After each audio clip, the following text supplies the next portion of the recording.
પેલા ઉઠો છો? ઉઠીને બ્રશ કરો છો? ચલો બ્રશ કરવા માટે આપણે શેનો ઉપયોગ કરીએ છીએ? Very good. શેનો ઉપયોગ કરીએ છીએ?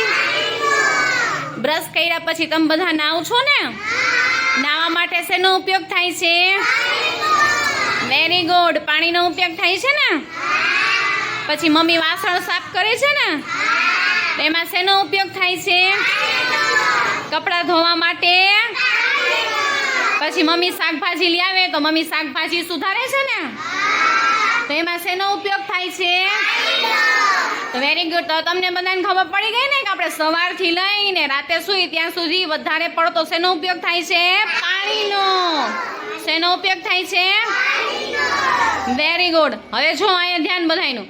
પાણી છે, પાણી બરાબર, એને આકાર નથી હોતો. શું નથી હોતો? એને સ્વાદ નથી હોતો. એને સ્વાદ હોતો નથી. તમે પાણી પીઓ છો તો કોઈ જાતનો સ્વાદ આવે છે? નથી આવતો ને સ્વાદ, બરાબર. પાણીને આકાર નથી હોતો. તો જો તમે મોટી ડોલમાં નાખશો તો પાણીનો આકાર ડોલ જેવો થઈ જશે.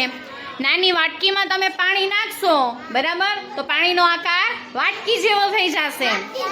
તમે શીશામાં નાખશો પાણી તો પાણીનો આકાર કેવો થઈ જશે? શીશા જેવો. માટે પાણી છે રંગવિહીન છે. પાણી કેવું છે? રંગવિહીન, સ્વાદવિહીન અને આકારવિહીન. એટલે પાણીને રંગ, સ્વાદ અને આકાર હોતો નથી.